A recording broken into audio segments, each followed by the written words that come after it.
Last class में कोई सवाल था क्या? I think so. एक तो सवाल था आपका, BC is not equal to AD, है ना? एक तो सवाल था if BC is not equal to AD, और आपके पास तीन इक्वेशंस थी, है ना? Sine 3 theta into x plus AY plus B equal to 0, cos 2 theta into x plus CY plus D equal to 0 and 2x plus A plus 2C into Y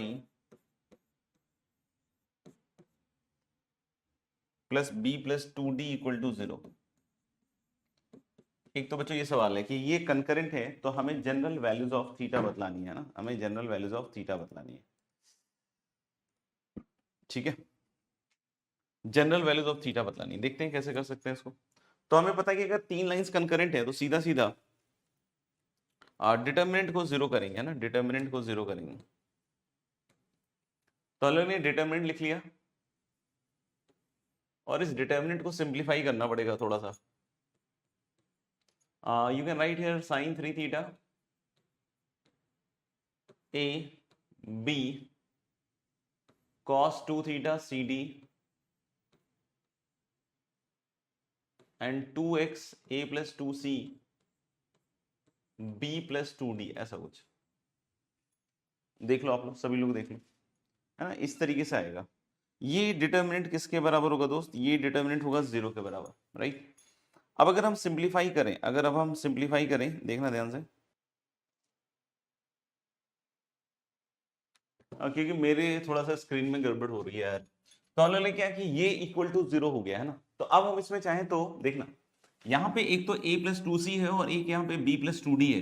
तो हम चाहे तो यहाँ पे जीरोस क्रिएट कर सकते हैं। कैसे? R3 को लिखिए आप, R3 goes to R3 minus R1 minus 2R2, ये लिखिए। क्या लिखिएगा? R3 को लिखिएगा R3 minus R1 minus 2R2। देखो क्या क्या होगा। तो जब हम इस डिटर्मिनेंट को लिखने की कोशिश करेंगे, देखना ध्यान से, तो ये दोनों रोज तो वैसे ही रखेंगे, sine 3 theta A B cos 2 theta CD, और लास्ट वाले में देखना 2 माइनस रो 1 का एलिमेंट कितना हो गया? साइन 3 थीटा, और माइनस 2 टाइम्स रो 2 का एलिमेंट, तो 2 टाइम्स रो 2 का एलिमेंट मतलब 2 टाइम्स cos 2 थीटा। ये घटेगा ऐसे, है ना? ये घटेगा ऐसे। अब कोई पूछे सर अगला वाला, है ना? अब कोई पूछे अगला वाला सर,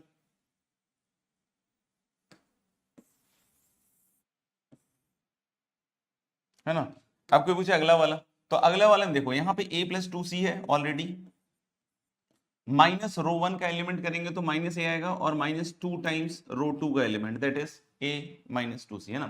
फिर यहाँ पे देखो ऑलरेडी B प्लस 2D है रो 3 में ऑलरेडी B प्लस 2D है, तो माइनस रो 1 का element that is minus B, और माइनस 2 टाइम्स D। और इसकी वैल्यू हमें क्या लिखनी है बॉस? 0 के बराबर, ठीक है ना? इसकी वैल्यू हमें क्या लिखनी है? 0 के बराबर, ठीक है? देख लीजिएगा, ठीक है? अब देखना, अब आप इस डिटर्मिनेंट को लिखिए। अब आप इस डिटर्मिनेंट को लिखिएगा आगे, है ना? तो यहां पे देखना, पहला वाला कॉलम तो ऐसे ही रहेगा, sine 3 theta cos 2 theta 2 minus sine 3 theta minus 2 cos 2 theta. Check कर लो आप लोग, है ना? पहला कॉलम तो एज इट इज दिख रहा है, दूसरे वाले कॉलम में क्या आ जाएगा भाई? A C, और यहां पे क्या बना? यहां पे देख सकते हो A प्लस 2C है, तो ये कैंसल आउट हो जाएगा और यहां बनेगा 0, है ना? इस तरीके से यहां पे क्या बनेगा? B D, और यहां पे क्या बनेगा? 0, and this determinant equal to 0। अब क्या करेंगे? ओपन कर देते हैं, किसके अलोंग? अलोंग रो 3, है ना? तो एक्सपेंड अलोंग रो 3, एक्सपेंड अलोंग रो 3 के अलोंग एक्सपेंड करने वाले हैं दोस्तों, है ना? तो कितने के बराबर आएगा? देखना, 2 minus sine 3 theta minus 2 cos 2 theta and this whole thing multiplied by, देखना इसके साथ AD माइनस BC। अच्छा, क्वेश्चन ने ऑलरेडी कह रखा है, क्वेश्चन ने ऑलरेडी कह रखा है कि AD और BC सेम नहीं है। AD और BC सेम नहीं है मतलब ये वाली चीज कैसी है, this thing is non zero. कहां लिख रखा है, क्वेश्चन ने बिल्कुल स्टार्टिंग के लाइन में ही लिख दिया था आपको कि BC is not equal to AD, यानी ये क्वांटिटी एक नॉन जीरो क्वांटिटी है, तो यानी कि सारा जीरो होने का दारोमदार इसके ऊपर आ गया। अब इसको सिंप्लीफाई करना पड़ेगा दोस्त, 2 और साइन 3 थीटा को लिख दीजिए 3 sine theta minus 4 sine cube theta, cos 2 theta को देखिएगा तो माइनस 2 कॉस 2 थीटा को लिख दीजिए 1 minus 2 sine square theta, and that is equal to 0। अब देखो एक बार और, तो 2 माइनस 3 साइन थीटा,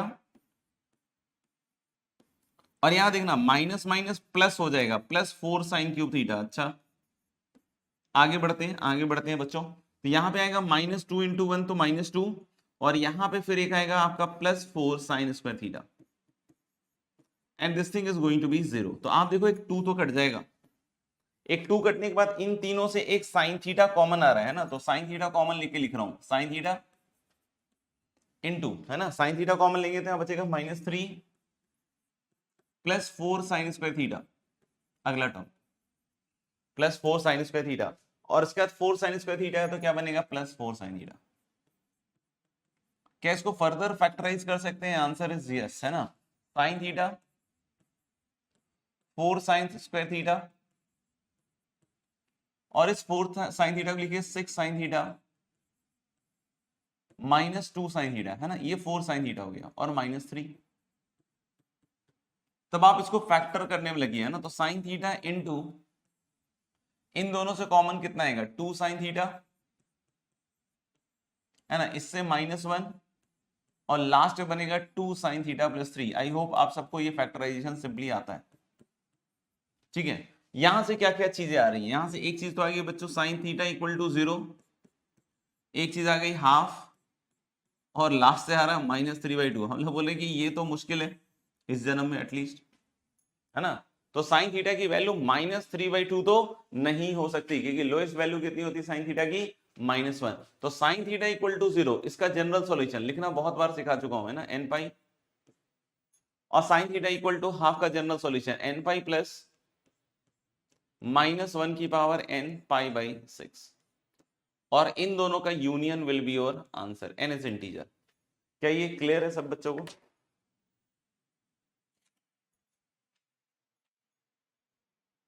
चलिए, तो एक तो ये तो हो गया, फिर फैमिली ऑफ लाइंस में हम लोगों ने किया था, है ना, याद कीजिए, फैमिली ऑफ लाइंस में, है ना, फैमिली ऑफ लाइंस में बहुत डिफरेंट डिफरेंट पार्ट्स थे, है ना, एक एक करके हम उन सबको सॉल्व करना चालू कर रहे हैं दोस्तों। चलिए देखते हैं, पहली लाइन थी आपकी L1, 3x minus 4y plus 6 equal to 0, और दूसरी लाइन थी आपकी L2, and L2 line was x plus y plus 2 equal to 0, और फिर इसके डिफरेंट डिफरेंट पार्ट्स थे कि find the equation of the line passing through the point of intersection of these two lines and also passing through 3,1, ऐसे करके बहुत सारे part थे इसके, है ना, तो उनको एक एक करके सॉल्व करना चालू करते हैं। तो जैसे कि मैंने लास्ट क्लास में आपको समझाया था कि L1 प्लस लैम्डा L2 करके हम लिख सकते हैं फैमिली ऑफ लाइंस को। तो लिखिए L1 प्लस लैम्डा L2 करके लिखोगे तो 3x माइनस 4y प्लस 6 और plus lambda times x plus y plus 2 equal to 0, ऐसा कुछ बनेगा, है ना। और इसको जब आप सिंप्लीफाई करके लिखोगे, x का कोएफिशिएंट अलग कीजिए, देखिए 3x है और इधर लैम्डा x है, तो 3 प्लस लैम्डा इंटू x हो गया। फिर देखिएगा -4y है और लैम्डा y है, मतलब लैम्डा -4 इंटू वाई हो गया। फिर एक है 6 और फिर कितना है +2 लैम्डा।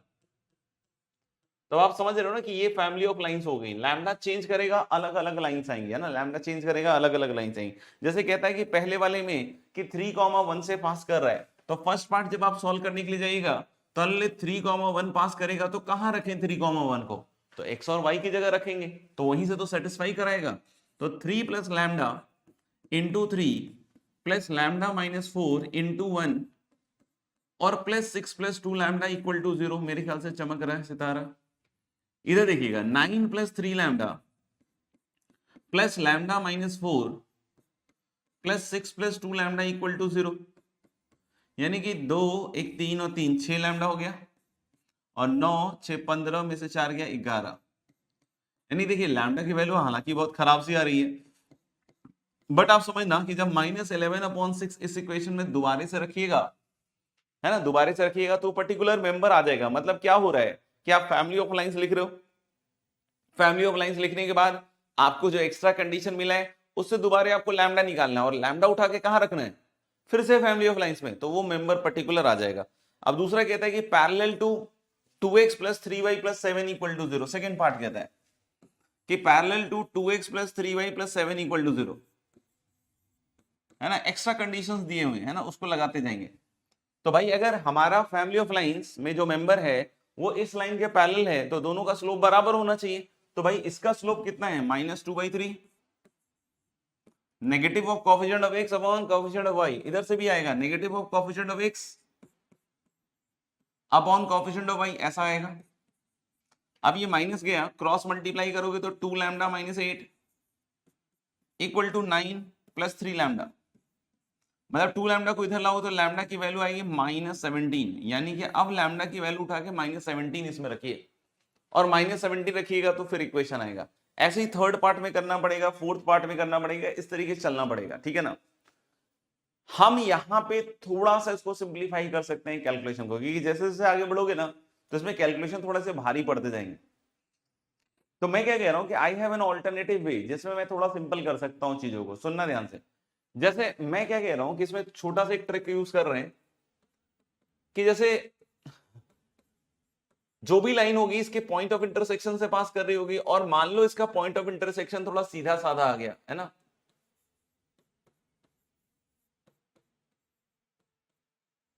ये थोड़ा सीधा साधा आ गया, है ना, समझ रहे हो, बहुत सिंपल सा आ गया मान लो, तो हम लोग बोले कि सारे कैलकुलेशन बहुत शानदार तरीके से कम हो सकते हैं।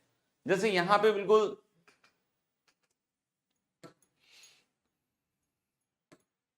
सिंपल है, सिंपल है। आप देख सकते हो कि इसको जब सॉल्व करोगे तो 4 से मल्टीप्लाई करके जोड़ोगे तो 4 3 7, और यहां पे आ जाएगा 14। तो x की वैल्यू शायद -2 आ रही है और y की वैल्यू 0 आ रही है, यानी ये दोनों जो लाइंस हैं ये -2, 0 पे इंटरसेक्ट कर रहा है। ये जो लाइन है ये -2 का, ये दोनों लाइंस -2, 0 पे इंटरसेक्ट कर रही है। तो मैं फैमिली को एक और तरीके से लिख सकता हूं, कैसे sir, y minus y1 slope नहीं पता है तो m into x minus x1, ये तो ये जो y equal to m into x plus 2 है बेटा, ये भी तो आपके एक तरीके से फैमिली ऑफ लाइंस ही है ना, ये भी तो एक तरीके से फैमिली ऑफ लाइंस ही है, क्योंकि m चेंज करेगा तो -2, 0 से पास करने वाली डिफरेंट डिफरेंट लाइंस की इक्वेशन आ जाएगी। मतलब इसमें मुझे सिर्फ m निकालना है, यहाँ पे पैरामीटर m है, जबकि यहाँ पैरामीटर क्या था आपका, लैम्डा। यहाँ लैम्डा चेंज होता था तो लाइन चेंज होती थी, यहाँ m चेंज होता है तो लाइन चेंज होती है। अब देखो कितना आसान हो जाएगा, जैसे पहला क्वेश्चन कहता है कि 3, 1 से पास कर रहा है, तुरंत से काम हो जाएगा। हम सीधा y की वैल्यू 1 रखेंगे, x की वैल्यू 3 रखेंगे, m की वैल्यू आ गई 1/5, और फट से 1/5 रखेंगे तो हमारे पास इक्वेशन आ जाएगी y equal to 1/5 into x plus 2। जबकि प्रीवियस वाले पार्ट में आप देखो लैम्डा निकालने के बाद भी जो वैल्यू आ रही है इसको रखकर सिंप्लीफाई करना पड़ेगा, और तब जाके इक्वेशन आएंगी, और कहीं भी आपने थोड़ा भी कैलकुलेशन एरर किया तो गए भैया गए। और जबकि यहां पे सीधा m आया, अब चाहो तो आप ऐसे लिख सकते हो कि 5y equal to x plus 2 और x minus 5y plus 2 equal to 0। बिल्कुल सिंपल कैलकुलेशन, कहीं कोई दिक्कत ही नहीं, फटाफट से काम आ गया। सेकेंड पार्ट में अगर यही काम करें तो भाई 2x plus 3y plus 7 equal to 0 के पैरेलल है, तो यहां से तो m सीधा ही आ गया ना भाई, पैरेलल है इसके, तो m की वैल्यू सीधी कितनी आ गई, -2/3, सीधा -2/3 रखेंगे, आंसर आ गया। कोई बोल रहा है कि उसके परपेंडिकुलर है सर, है ना, परपेंडिकुलर है इसके 2x plus 3y plus 7 equal to 0 के, तो हमें पता है m1 m2 -1 होता है, तो m इंटू -2/3 इज -1, यानी m की वैल्यू कितनी आ जाएगी बच्चों, 3/2 सीधी, सीधा यहां रखेंगे, सीधा इक्वेशन आ गया। यहां पे जबकि क्या हो रहा है कि लैम्डा भी निकल रहा है और फिर लैम्डा को रख के सिंप्लीफाई भी करना पड़ रहा है, तो आप समझ रहे हो कि थोड़ा सा हम इसमें थोड़ा क्या काफी अच्छा खासा कैलकुलेशन बचा ले जाएंगे, है ना। तो आप इस तरीके से भी आदत डाल सकते हो सॉल्व करने की, ठीक है। अब चौथा कहता है कि has equal intercept on the coordinate axis. याद है इक्वल इंटरसेप्ट में m क्या होता है, याद है इक्वल इंटरसेप्ट में m क्या होता है, मुझे तो याद है इक्वल इंटरसेप्ट में सिर्फ और सिर्फ m की वैल्यू होती है -1। तो यहां तो सीधा -1 वैल्यू ही मिल गई। तो y equal to negative of x -2, यानी सीधा सीधा हमारा आंसर क्या आ जाएगा, x plus y plus 2 equal to 0, है ना। x plus y plus 2 equal to 0। आप समझ पा रहे हो मेरे ख्याल से, है ना। फिर पांचवा पार्ट क्या था भैया इसका, gate A distance of 5 units from the origin. अब ये सवाल अगर यहां करते हो इस वाले से कि ओरिजिन से डिस्टेंस निकाल के 5 यूनिट्स, तो आप समझ रहे हो ऊपर आएगा मॉड ऑफ 6 प्लस 2 लैम्डा। जो किया होगा उनको ही इसका दुख पता चलेगा। और नीचे आएगा root under of this square plus this square equal to 5। फिर स्क्वायरिंग किया होगा, भयंकर सी इक्वेशन बनी होगी, लैम्डा सॉल्व करना पड़ रहा होगा या डिस्क्रिमिनेंट निकालना पड़ रहा होगा। जबकि यहां पे थोड़ा सिंपल काम है। हम बोल सकते हैं कि इस लाइन को हम ऐसे लिख लें, mx minus y plus 2m equal to 0, और 0 0 से इसका परपेंडिकुलर डिस्टेंस देखो, कैलकुलेशन कितना सिंपल हो गया। Root under of m square plus 1 equal to 5 बोल रहा है ना, 5 बोल रहा है। स्क्वायर करेंगे तो इधर 4m स्क्वायर और इधर 25m स्क्वायर प्लस 25। साफ साफ दिख रहा है, साफ साफ दिख रहा है कि m की कोई वैल्यू एग्जिस्ट ही नहीं करेगी। There does not exist any real m जिसके लिए ये सम 0 के बराबर हो जाए। तो हम लोग बोल सकते हैं कि नो सच लाइन, कोई भी लाइन ऐसी नहीं होगी। जबकि इसमें जब कैलकुलेशन किया होगा, जिन्होंने भी किया होगा, है ना, उनको समझ में आया होगा कि ये कितना इजी हो गया सर के हिसाब से। अच्छा अगला बोल रहा है वाई इंटरसेप्ट इज 3, है ना, वाई इंटरसेप्ट इज 3। तो ये तो बहुत सिंपल है ना। हम क्या करेंगे, वाई इंटरसेप्ट 3 है तो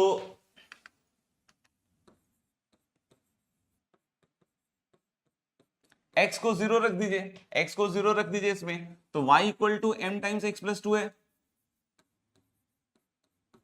तो x को 0 रख दीजिएगा तो y इंटरसेप्ट इधर से 2m आ रहा है, 2m इज 3। तो भैया m की वैल्यू हो गई 3/2, हो गया खेल खत्म। m को सीधा 3/2 रखो, हो गया काम। अगला टर्म देखिए, अगला क्वेश्चन देखिएगा 7th part, situated at a maximum distance from the point 2,3। ये बड़ा अच्छा सवाल है, सुनिएगा ध्यान से, है ना, सुनिएगा ध्यान से। इसको थोड़ा मैं ज्योमेट्रिकली आपको ड्रॉ करके दिखाता हूं, है ना, थोड़ा ध्यान रखिएगा तभी समझ में आएगा। और इस तरह के सवाल आने पे फिर बच्चे क्या लटक जाते हैं, इसलिए ध्यान सुन लीजिएगा। हमारे पास जो लाइंस की फैमिली दी हुई है दोस्त, है ना, वो -2,0 से पास कर रही है। -2,0 से पास करने वाली फैमिली है। यानी हम लोग बोल रहे हैं कि हमारे पास जो लाइंस हैं वो -2,0 से पास कर रही है, लाइक दिस, ऐसे इस तरीके से लाइंस हैं -2,0 से, और बहुत सारी लाइंस हैं। अब हमसे कहा जा रहा है कि जैसे मान लीजिए यहां पे एक कोई पॉइंट है 2,3, 2,3। अब बोल रहा है कि इन फैमिली ऑफ लाइंस, अब देखो सारी लाइंस तो मैं बना नहीं सकता हूं आपके लिए, है ना, इनफाइनाइट लाइंस है तो कैसे बना दूंगा इनफाइनाइट लाइंस। तो जितनी भी लाइंस जा रही हैं उनमें से सबसे मैक्सिमम डिस्टेंस वाली लाइन को बतलाना है, मैक्सिमम डिस्टेंस वाली लाइन को बतलाना है। तो सुनना, मैं कॉन्सेप्ट आपको क्या समझा रहा हूं, है ना, छोटा सा ट्रिक है, बहुत आराम से समझेंगे। तो हम लोग बोले कि -2,0 से बहुत सारी लाइन जा रही होंगी, बहुत सारी इनफाइनाइट लाइन जा रही होंगी। उनमें से कौन सी लाइन है जो इससे मैक्सिमम डिस्टेंस, कभी भी ऐसा सवाल आ रहा है कि इस पॉइंट से मैक्सिमम डिस्टेंस, तो हम लोग बोल रहे हैं क्या कि सबसे पहले इन दोनों को ज्वाइन कर दो। ये जो भी पॉइंट और जो लाइन का जो पॉइंट ऑफ इंटरसेक्शन है ना बच्चों, है ना, -2,0 और 2,3, इसको ज्वाइन कर दो। क्या कर दो, इसको ज्वाइन कर दो। और इसके परपेंडिकुलर जो लाइन होगी, है ना, इस लाइन के परपेंडिकुलर जो लाइन होगी जो -2,0 से पास कर रही होगी, वही तुम्हारा आंसर होगा, वही तुम्हारा आंसर होगा। समझे बात को, सुनना पहले, एकदम आराम सुनना। हमसे बोल रहा है कि -2,0 से जितनी भी लाइंस पास कर रही हैं उसमें सबसे मैक्सिमम डिस्टेंस पे 2,3 से कौन सी लाइन है। तो मैंने क्या बोला कि आप 2,3 और -2,0 को पहले ज्वाइन कर दीजिए, और इसके परपेंडिकुलर लाइन ही सबसे दूर वाली लाइन होगी। क्यों, अब सुनते हैं क्यों। हम लोग बोल रहे हैं कि इनमें से कोई और लाइन सेलेक्ट कर लो। तो जब कोई और लाइन सेलेक्ट करोगे तो इस पॉइंट से ये लाइन कितने डिस्टेंस पे है, तो यहां से परपेंडिकुलर गिराओ। जब यहां से परपेंडिकुलर गिराओगे तो तुम्हारा आंसर क्या होगा कि ये वाली लाइन इससे इतने डिस्टेंस पे, जबकि हमारी ये वाली लाइन इतने डिस्टेंस पे है। और अगर थोड़ा सा आप कायदे से देख पा रहे हो तो आपको ये राइट एंगल ट्रायंगल दिखेगा और उसका ये हाइपोटेनस दिखेगा। इनफैक्ट ये वाली लाइन हमेशा हाइपोटेनस की तरह एक्ट करेगी। आप सोचो, आपने बोला सर ये वाली लाइन कितने डिस्टेंस पे है इससे, तो मैंने बोला भाई इससे एक परपेंडिकुलर गिराओ, इससे एक परपेंडिकुलर गिराओ, तो परपेंडिकुलर गिरा दिया साहब। अब फिर से मैं बोलूंगा कि ये डिस्टेंस और ये डिस्टेंस में ज्यादा कौन है, तो आप फिर से बोलोगे ये ज्यादा है, क्यों? क्योंकि ये हाइपोटेनस है। तो आप सोचो ना, इसके थ्रू कोई भी लाइन ले लो जो इसके अलावा हो, तो हमेशा जब उससे उस पर परपेंडिकुलर गिराओगे तो ये लाइन उसकी हमेशा क्या बनी रहेगी? हाइपोटेनस, यानी कि ये सबसे ज्यादा मैक्सिमम डिस्टेंस पे सिचुएटेड लाइन है। तो भाई ये लाइन निकालूं कैसे सर? बिल्कुल सिंपल है, पॉइंट पता है और इसका स्लोप निकाल लीजिए पहले। इसका 3 - 0 दैट इज 3 और 2 - -2 दैट इज 4। तो इसका स्लोप है भाई 3/4। तो इसका स्लोप क्या हो जाएगा सर? इसका स्लोप हो जाएगा -4/3, क्योंकि m1 m2 -1 है। यानी हम लोग खट से इसकी इक्वेशन बोल सकते हैं -4/3 इंटू x + 2। इसको सिंप्लीफाई कर लो। क्या आपको ये सिंपल सी बात समझ में आ गई? सिंपल सी ट्रिक समझ में आ गई कि अगर एक पॉइंट से मैक्सिमम डिस्टेंस की कोई बात हो रहा है, सबसे दूर डिस्टेंस पे लाइन जो इसकी फैमिली का पार्ट हो, तो आपको इनको ज्वाइन करना है, उसके परपेंडिकुलर लाइन बनाना है, और यही होगी सबसे ज्यादा दूर वाली डिस्टेंस की लाइन। क्लियर है? तो एक बार यस लिख दीजिएगा। अब बोले नेक्स्ट पार्ट 8th वाला है ना, कंकरेंट विथ दो लाइन और दी हुई है, कंकरेंट विथ x + 3y + 1 = 0, फिर आपका 2x - y + 2 = 0। आप सोचो लैम्डा वाले से कितना लंबा जाएगा, क्योंकि उसकी इक्वेशन बहुत खतरनाक सी बन जाएगी, है ना। और यहां पे हम लोग बोल सकते हैं सिंपली इसको लिखेंगे mx - y + 2m = 0। तो आप समझ चुके होंगे कि कैलकुलेशन काफी हद तक रिड्यूस हो जाएगा अगर हम इस तरह के फॉर्म्स को यूज करें, है ना। 2 - 1 2, m - 1 2m, और इसको जब ओपन कीजिएगा तो m इंटू कितना आ जाएगा, है ना। डिटर्मिनेंट ओपन करना तरीका 6 + 1 7, फिर माइनस माइनस +1 हो जाएगा, और इधर बचवाएगा आपका 2 - 2 शायद 0 ही आ रहा है तो भैया, है ना, +2m, है ना, 2m, और ये साफ होगा -1 और -6, तो ये शायद -7 आ रहा है ना। m की वैल्यू 0 आ रही है क्या भाई? m 0 आ रहा है शायद, m 0 आ रहा है, मतलब जो लाइन हो जाएगी उस केस में क्या हो जाएगी बच्चों? y = 0। m = 0 पे तो साफ ही दिख रहा है 1 2 0 1 2 0, तो कंकरेंट हो जाएगा। ठीक है, m = 0। फिर बोला area intercepted with the line and the coordinate axis is 10। तो अगर हम लोग बोले कि area intercepted by the line and the coordinate axis is 10, तो देखना ध्यान से भाई, सारी लाइन जो है वो -2, 0 से पास कर रही है, राइट। सारी लाइंस -2, 0 से पास कर रही हैं। ठीक है, इसका y इंटरसेप्ट निकाल लेते हैं। तो हम लोग को पता है y = m × x + 2 है, तो हम लोग को पता है y इंटरसेप्ट कितना हो जाएगा? 0, 2m। आप x को 0 कर लो, ये मिल जाएगा। अब इस एरिया को अगर 10 लिखना है तो एरिया ध्यान रखना मॉडुलस, बार बार बता रहा हूं, भूलते जा रहे हो तो गलत बात है। फिर इधर आएगा -2 × 2m and that is equal to 10 square units, है ना। तो ये गया, और मॉड ऑफ m आ रहा है शायद 5, तो m की बच्चों दो वैल्यूज आ जाएंगी, +-5। क्लियर है क्या? m की दो वैल्यूज आ जाएंगी, कितनी आ जाएंगी? m की वैल्यू आएगी 5 और दूसरी वैल्यू क्या आ जाएगी? -5। क्लियर है?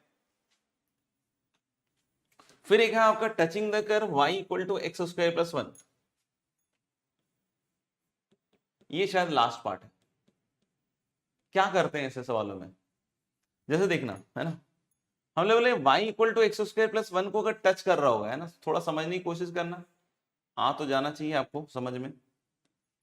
y = x² का ग्राफ मैं बहुत पहले से सिखा चुका हूं, तो x² + 1 यहां से जाएगा, एक यूनिट ऊपर से, है ना। y = x² का ग्राफ बहुत बार सिखाया, और हमारे पास जो लाइंस है वो -2, 0 से पास कर रही है बॉस। तो बोल रहा है क्या कि ऐसी लाइन जो इस पे टेंजेंट हो जाए बॉस, -2, 0 से, तो ऐसी कोई लाइन होगी फिर टच करने वाली। टच तो ऐसे ही होता है ना। तो हम लोग बोल रहे हैं क्या कि जब मैं इस कर्व और इस लाइन को सॉल्व करूंगा, जैसे ये लाइन क्या है, ये लाइन है आपके पास y = m × x + 2 या mx + 2m, यही लाइन है। तो मैंने क्या कहा कि जब मैं इस लाइन और इस कर्व को सॉल्व करूंगा, है ना, नहीं समझ में पूछ लेना, बाकी मैं आपको समझाने की पूरी कोशिश कर रहा हूं। जब इस कर्व को और इस लाइन को सॉल्व करेंगे तो एक ही पॉइंट ऑफ इंटरसेक्शन मिलना चाहिए। तो जब आप इसको सॉल्व करोगे तो y equal to x square plus 1 है और उधर से mx प्लस 2m है। तो भाई इसका एक ही इंटरसेक्शन या टच वाला केस कब बनेगा, एक ही इंटरसेक्शन टाइप कब आएगा, सोचो आप। तो भाई अगर इसका d पॉजिटिव हुआ तब तो x की दो वैल्यूज आएंगी, तब तो बात नहीं बनेगी ना। कोई बोले d नेगेटिव हो गया तो फिर तो इंटरसेक्ट ही नहीं किया, टच ही नहीं किया, बाहर से निकल जाएगा। तो टच करने वाला केस कब बनेगा, जब d जीरो हो जाए, तब हम लोग बोल सकते हैं एक ही बात आएगी, एक ही रूट आएगा। तो जब d मतलब एक ही सॉल्यूशन आएगा, तो d इक्वल टू जीरो करोगे तो m square that is b square minus 4ac and this gives us m square plus 8m minus 4 equal to zero. अब सही या गलत ये बनेगा, है ना। और यहां से जो m की वैल्यूज आएंगी दोस्त, -8 प्लस माइनस रूट अंडर 64 और प्लस 16/2, यानी कि this is going to be -8 plus minus 64 से 70 10 80, 80 मतलब 2√10 होगा शायद, नहीं 2√20। तो अगर सब कुछ करेक्ट है तो -4 प्लस माइनस 2√5 ऐसा कुछ आएगा, चेक कर लो भाई। तो mx प्लस 2m को एक्स स्क्वायर प्लस 1 से इक्वेट कर लिया और फिर हमारे पास जो इक्वेशन बनी है उसका d जीरो कर दिया। तो b स्क्वायर माइनस 4ac, तो ये आएगा -4 और प्लस 8m, तो 64 और 16 प्लस 80, 16 25 80, ठीक लग रहा है। तो m की ये दोनों वैल्यूज के कोरस्पॉन्डिंग टच करेगा, मतलब एक ऐसा भी स्लोप होगा और दूसरा इधर से भी कुछ ऐसा आ जाएगा जो इसको टच करने वाला होगा, है ना। अभी मैं एग्जैक्ट तो नहीं बतला सकता, ग्राफ सही से बनाना पड़ेगा। क्लियर है क्या सबको लास्ट पार्ट?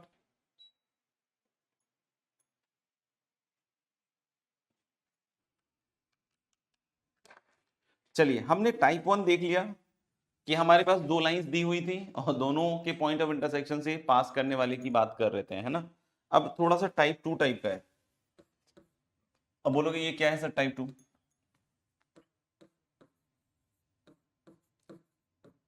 तो टाइप 2 में क्या होगा कि एक फैमिली ऑफ लाइंस बोल देगा भैया ये फैमिली ऑफ लाइंस है, बताओ किस पॉइंट से पास कर रहे हैं ना। तो कुछ सवाल करेंगे तो थोड़ा सा आइडिया लगेगा। लिखना पहला, इफ ए बी सी, पहला question, if A B C are in AP,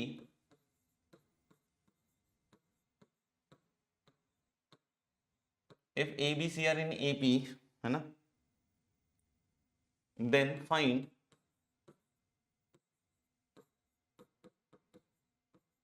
the coordinates of fixed point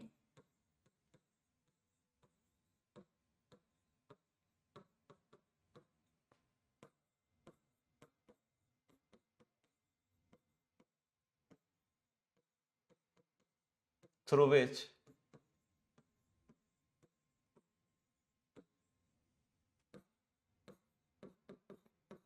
variable line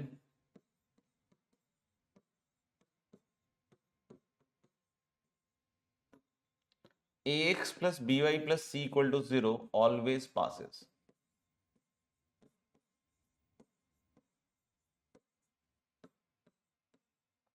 तो हमें बतलाने हैं वो फिक्स पॉइंट जिसके थ्रू ये वेरिएबल लाइन ऑलवेज पास कर रहा है ना। तो यहां बहुत क्लियर है कि ये एक वेरिएबल लाइन होगा, क्योंकि एबीसी आप चेंज कर सकते हो, लेकिन एबीसी आप कैसे भी चेंज करो, ABC must be in AP.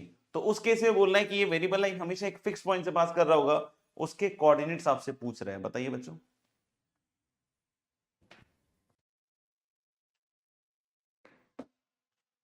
Yes 1 comma -2। देखिएगा बच्चों, यहां पे सबसे पहला जो कंडीशन दिया हुआ है कि A B C are in AP, मतलब 2b equal to A plus C होगा, है कि नहीं। 2b इक्वल टू कितना होगा, a प्लस सी। दूसरा बोल रहा है कि ये एक फिक्स लाइन पॉइंट से पास कर रहा होगा। तो देखो ये खूबी किसमें है, कभी भी बोलता है ना कि भाई ये लाइन एक फिक्स पॉइंट से पास करेगा, तुरंत से दिमाग चकराना चाहिए कि भाई अगर कभी भी ऐसा डेटा बोल रहा है, कभी भी ऐसा लैंग्वेज बोल रहा है कि भाई this line is passing through a fix point, find its coordinate, तो तुरंत समझो कि फैमिली की बात हो रही है, family of lines. Family of lines की बात हो रही है। तो तुरंत समझेंगे हम क्या कि किसकी बात हो रही है, फैमिली ऑफ लाइंस की बात हो रही है। जैसे ही फैमिली ऑफ लाइंस की बात हो रही है तुरंत उसको L1 plus lambda L2 type में बदलो, तुरंत उसको किस में बदलो, L1 plus lambda L2 type. समझ में आ रही मेरी बात? तो सुनिएगा ध्यान से, जैसे हमारे को ये कंडीशन दिया हुआ है, ये लाइन है वेरिएबल लाइन और ये कंडीशन है, तो L1 प्लस लैम्डा L2 में बदलने के लिए मैं क्या कह रहा हूं कि यहां से C निकालो और 2b माइनस a यहां पे रख दो।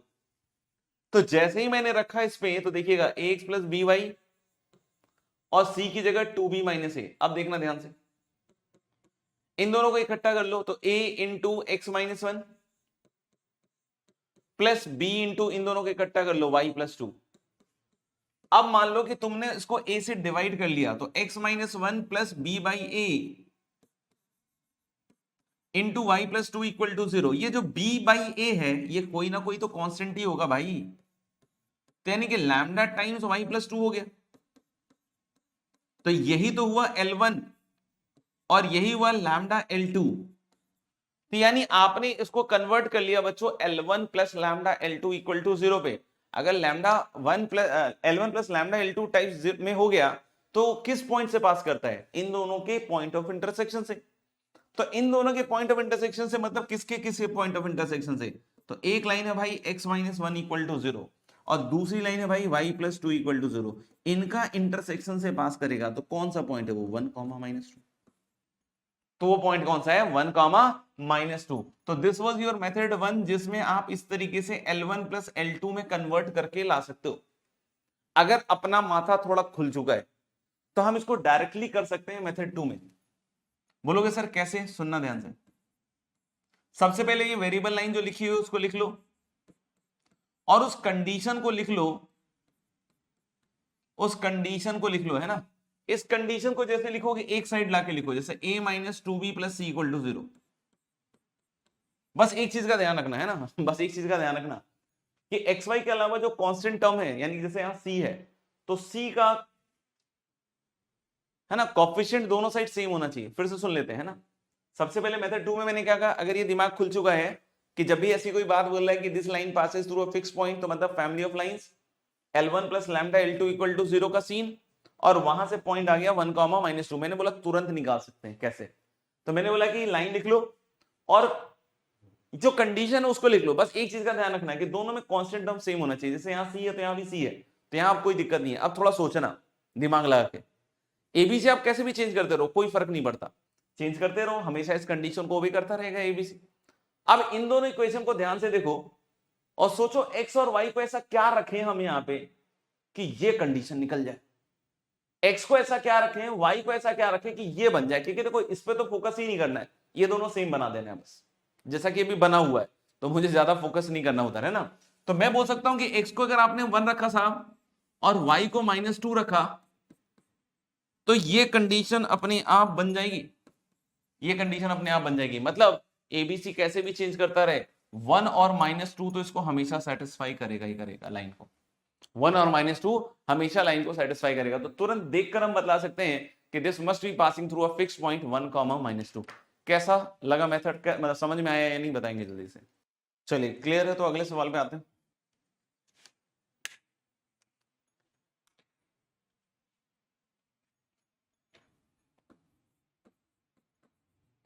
If A, B, C are in harmonic progression,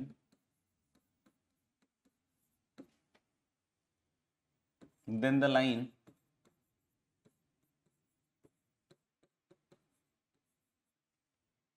BCX plus CAY plus AB equal to 0 passes through a fixed point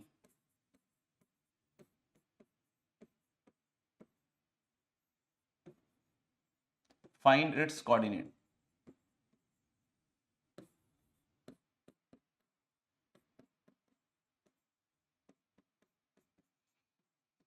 find its coordinate।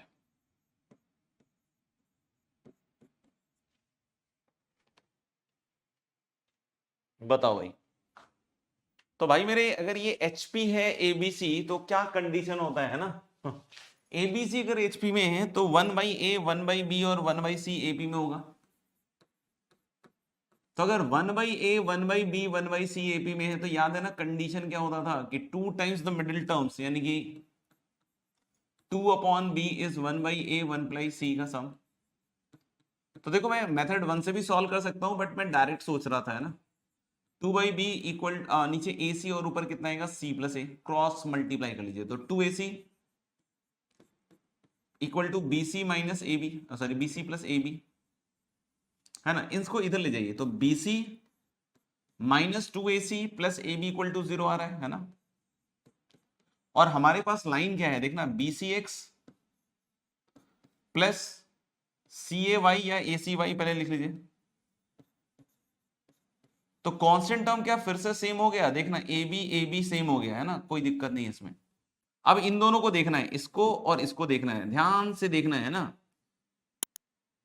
तो सोचो x की क्या वैल्यू रखी होगी कि bc बन जाए, of course x equal to 1 रखा गया होगा तो ही bc बनेगा।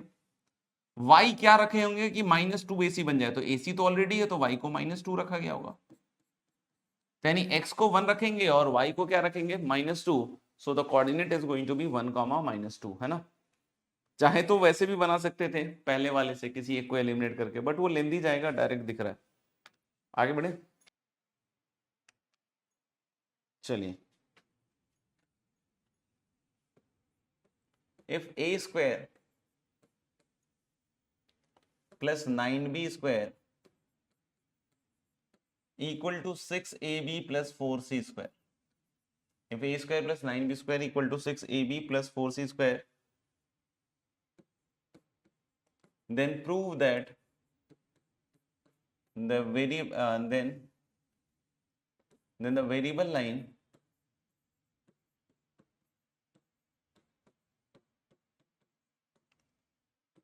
ax plus by plus c equal to 0 passes through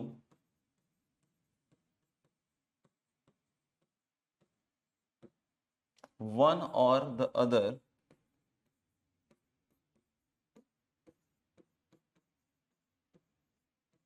of the two fixed points। मतलब कह रहे हैं कि दो फिक्स पॉइंट है, या तो एक से पास करेगा या दूसरे से पास करेगा। Find coordinates of points, find their coordinates.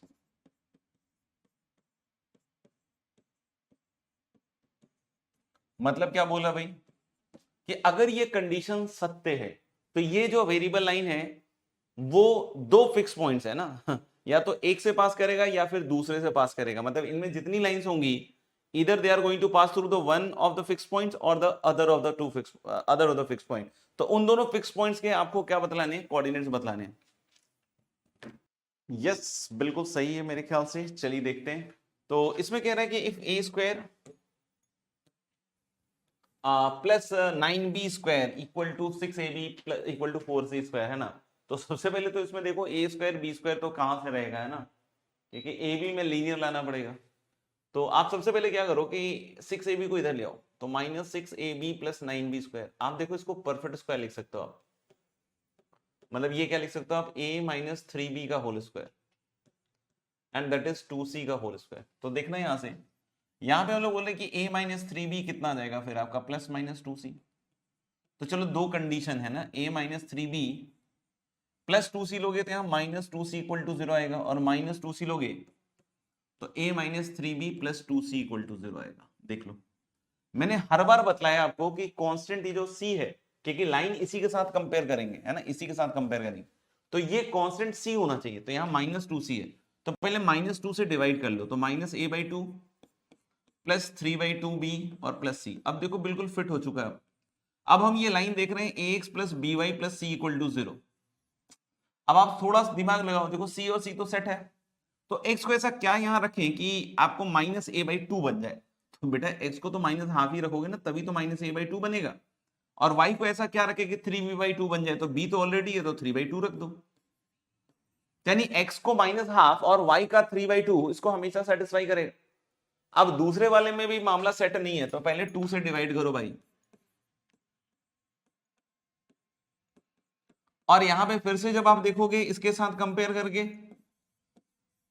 तब आपको फिर से समझ में आ जाएगा कि अच्छा x की वैल्यू हाफ और y की वैल्यू -3/2 उसको सेटिस्फाई करेगी। मतलब जो ये फैमिली ऑफ लाइंस है ax plus B y plus c equal to 0 वाली, वो या तो इससे पास कर रही होंगी इस फिक्स पॉइंट से, या फिर इससे पास कर रहे होंगे। यही सवाल कह रहा था, तो मेरे ख्याल से डन हो चुका है। ठीक है भैया,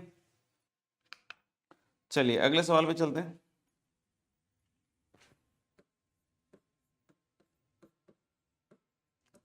इफ द अल्जेब्रिक सम मतलब विदाउट मॉड्यूलस, जो जिस साइन के साथ आ जाए।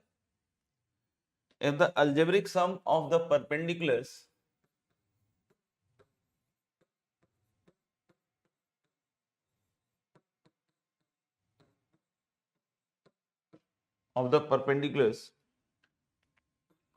from three non-collinear points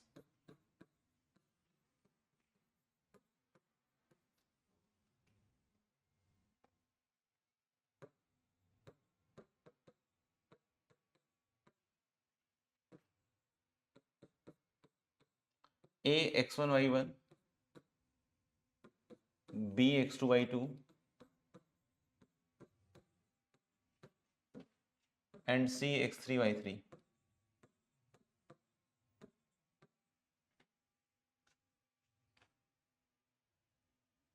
on a variable line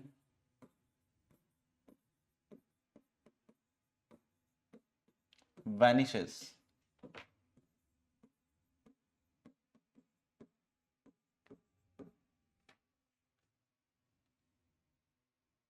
then the line passes through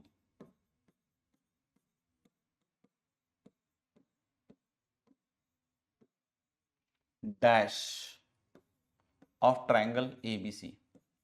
fill in the blanks है ना, फिल इन द ब्लैंक्स है। चार ऑप्शन दे रहा हूं, इसका पोल दे दूंगा, है ना, इसका पोल दे देंगे।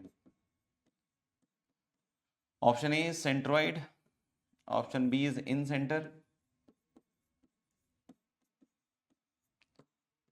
Option C is सरकम centre,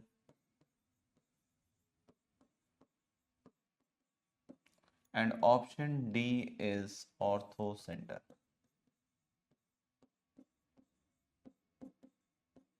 option D is orthocentre, ठीक है ना। तो करिए, और मैं इसका पोल दे देता हूं अभी आपको। The algebraic sum of the perpendiculars from three non-collinear points on a variable line vanishes। vanishes मतलब जीरो हो रहा है ना। तो ये लाइन ट्रायंगल के किस पॉइंट से पास कर रहा होगा। Okay, let's see. हलोले algebraic sum of perpendiculars from three non-collinear points on a variable line vanishes। तो जैसे अगर मान लीजिए तीन पॉइंट्स हैं और ये वेरिएबल लाइन है आपका ax plus B y plus c equal to 0, ये है variable line ax plus B y plus c equal to 0, है ना।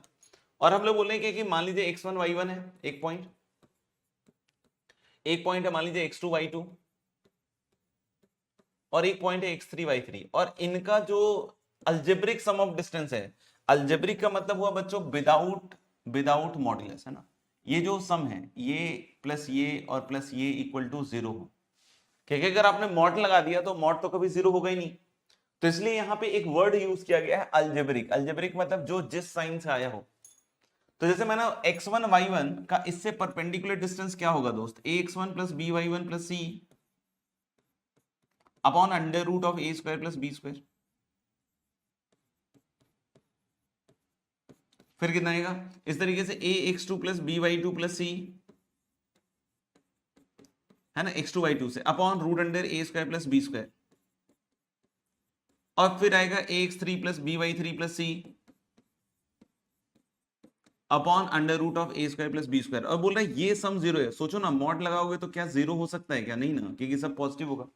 या पॉसिबिलिटी है, क्यों सर, क्योंकि मान लो x1 y1 x2 y2 same side है, तो अगर ये दोनों पॉजिटिव है तो x3 y3 इन दोनों के ऑपोजिट है, तो ये नेगेटिव हो जाएगा। यानी पॉजिटिव नेगेटिव कट के कुछ 0 हो सकता है, जो कि बोल रहा है कि इट वैनिसेस, राइट। तो इसलिए हम लोग बोल रहे हैं कि इसको विदाउट मॉडुलस लिखना पड़ेगा, क्योंकि algebraic sum of the perpendiculars बोल रहा है ना। अब इसको जरा जोड़ के देखिए, है ना। तो x1 x2 x3, तो that is a into x1 plus x2 plus x3,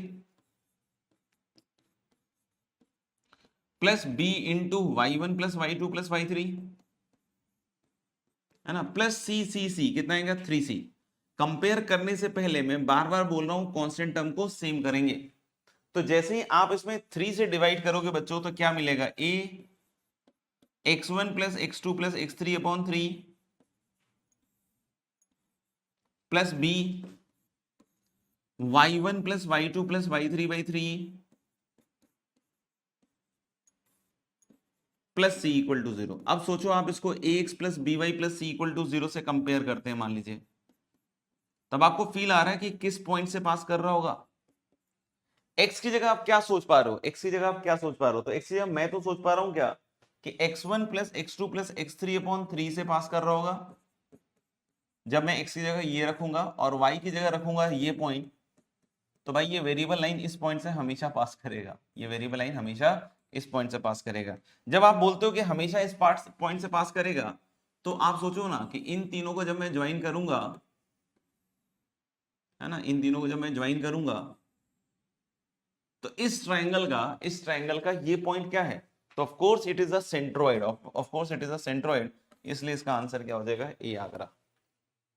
clear है क्या भाई? चलिए अगले सवाल पे चलते हैं।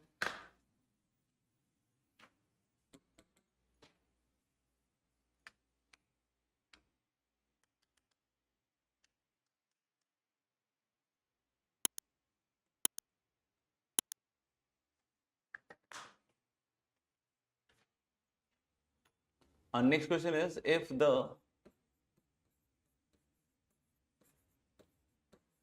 sum of, if the sum of reciprocals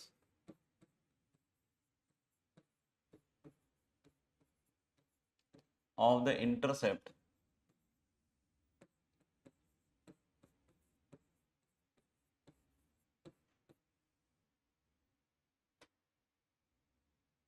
made by a line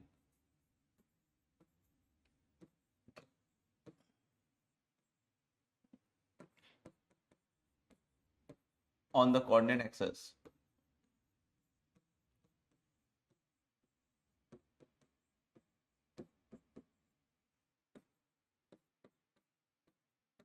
is non-zero constant k,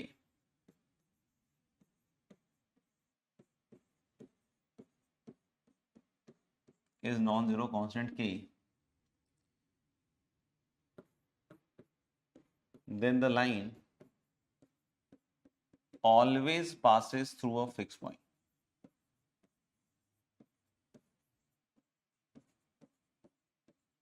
Through a fixed point, find its coordinate.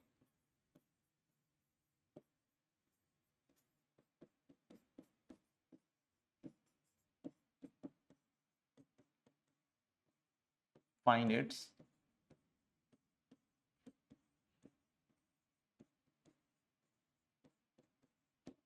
Coordinate, है ना, करके बताइए। देखिएगा हम मान लेते हैं इस बार, सिंस इंटरसेप्ट की बात हो रही है ना, इंटरसेप्ट की बात हो रही है, तो इस बार लाइन का फॉर्मेट हम क्या मान ले भाई, हम लोग बोले कि लाइन का फॉर्मेट मानिए फिर x upon a plus y upon b equal to 1, intercept की बात हो रही है इसलिए।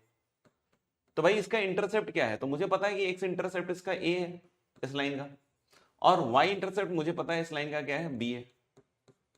तो बोला sum of the reciprocals of the intercept, मतलब ये जो इंटरसेप्ट है इनके रेसिप्रोकल्स का सम जो बोल रहा है ये कांस्टेंट है, के है, ऐसा कह रहा है। तो बोल रहा है कि ये जो लाइन है ना, ये लाइन पास करेगी थ्रू अ फिक्स पॉइंट, उसके कोऑर्डिनेट को बताइए।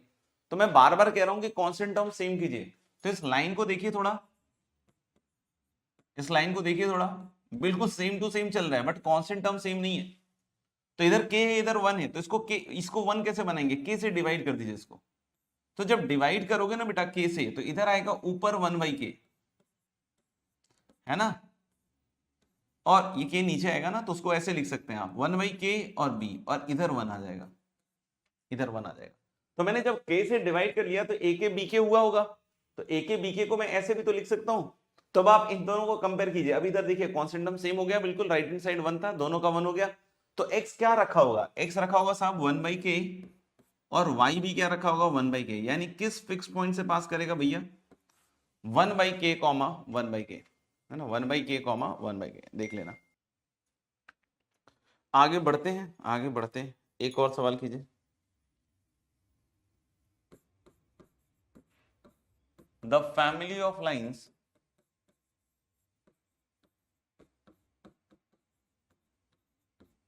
family of lines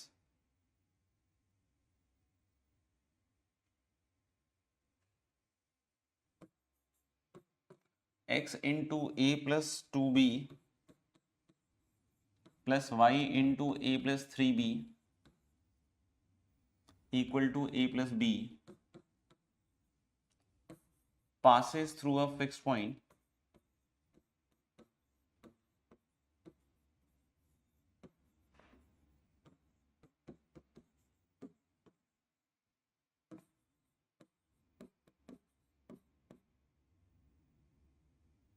find its coordinate।